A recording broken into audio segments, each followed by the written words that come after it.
Mateus capítulo 27, versículo 37. Por cima de sua cabeça colocaram por escrito a acusação feita contra ele. Este é Jesus, o Rei dos Judeus. No deserto da Judeia está acontecendo um ajuntamento de pessoas. Ela vem de vários lugares para ouvir e ser batizada por um homem chamado João. Mas quem é esse João? É ele o Rei Invencível? Ele humildemente diz: não sou o Cristo. João não era aquele que foi predito nas Escrituras pelos profetas.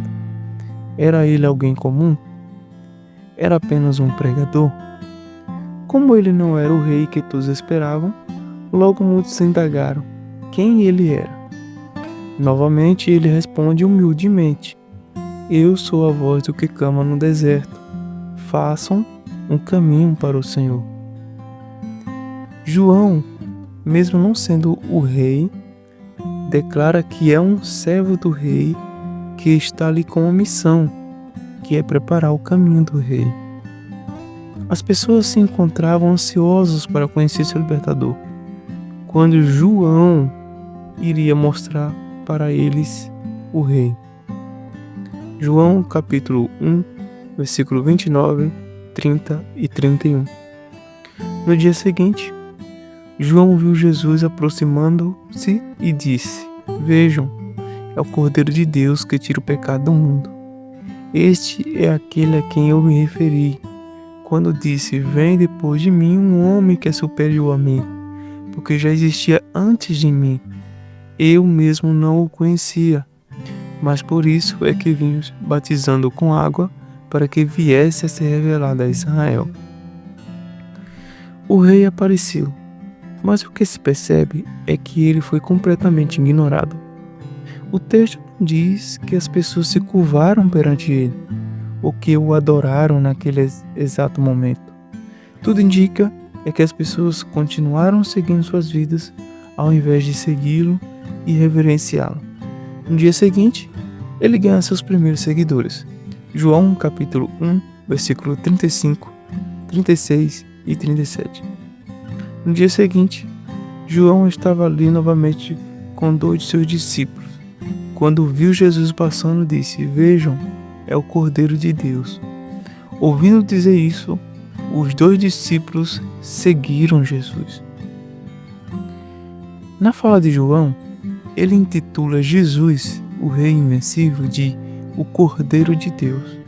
E isso é magnífico para alguns, mas para outros é assustador, porque João está revelando para os seus ouvintes que o papel do rei não estava em libertá-los de Roma, mas sim de uma prisão muito maior, que eram os seus pecados.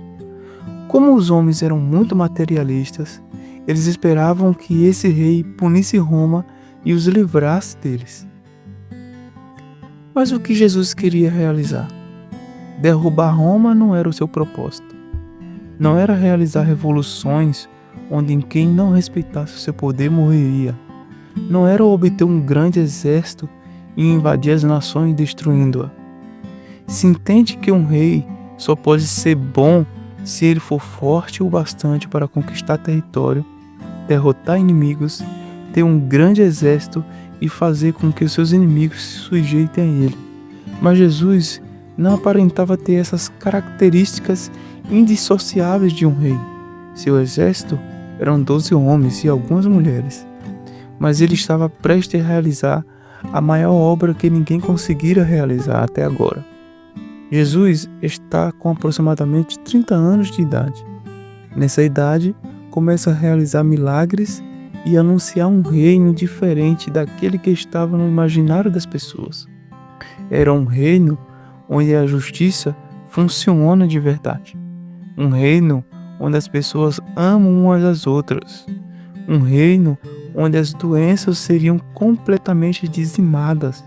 Um reino onde a dor do luto se tornaria em alegria. Um reino onde as guerras teriam um completo fim.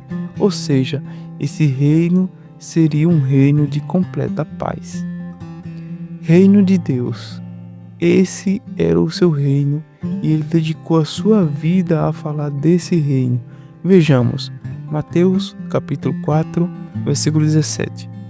Daí em diante Jesus começou a pregar: arrependam-se, pois o reino de Deus está próximo. Marcos capítulo 1, versículo 15. O tempo é chegado, dizia ele, o reino de Deus está próximo. Arrependam-se e creiam nas boas novas. Ele foi alguém que não foi aceito dentro de sua própria pátria por confirmar as escrituras que falam sobre ele. Lucas capítulo 4, versículo 16 a 30. Ele foi a Nazaré, onde havia sido criado, e no dia seguinte, no sábado, entrou na sinagoga, como era de seu costume, e levantou-se para ler. Foi-lhe entregado o livro do profeta Isaías. Abriu e encontrou o lugar onde está escrito: o Espírito do Senhor está sobre mim, porque ele me ungiu para pregar boas novas aos pobres. Ele me enviou para proclamar liberdade aos presos e recuperação da vista aos cegos, para libertar os oprimidos e proclamar o ano da graça do Senhor. Então ele fechou o livro, devolveu ao assistente e assentou-se na sinagoga. Todos tinham os olhos fitos nele. E ele começou a dizer-lhe: hoje se cumpriu a escritura que vocês acabaram de ouvir. Todos falavam bem dele e estavam admirados com as palavras de graça que saíam de seus lábios. Mas perguntavam: não é este o filho de José? Jesus lhe disse: é claro que vocês me citarão este provérbio: médico, cura-te a ti mesmo. Faze aqui em tua terra o que ouvimos que fizeste em Cafarnaum. Continuou ele: digo a verdade, nenhum profeta é aceito em sua terra. Asseguro a vocês que havia muitas viúvas em Israel no tempo de Elias, quando o céu foi fechado por 3 anos e meio, e houve uma grande fome em toda a terra.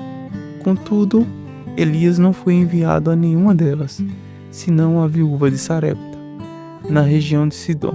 Também havia muitos leprosos em Israel, no tempo de Eliseu, o profeta. Todavia, nenhum deles foi purificado, senão Naamã, o sírio. Todos os que estavam na sinagoga ficaram furiosos quando ouviram isso. Levantaram-se, expulsaram da cidade e o levaram até o topo da colina sobre a qual fora construída a cidade, a fim de atirá-lo ao precipício abaixo. Mas Jesus passou por entre eles e retirou-se. Esse rei fala de um reino que está muito além da compreensão das pessoas de sua época. Mas como entrar no seu reino? O que as pessoas deveriam fazer para se tornarem seus servos?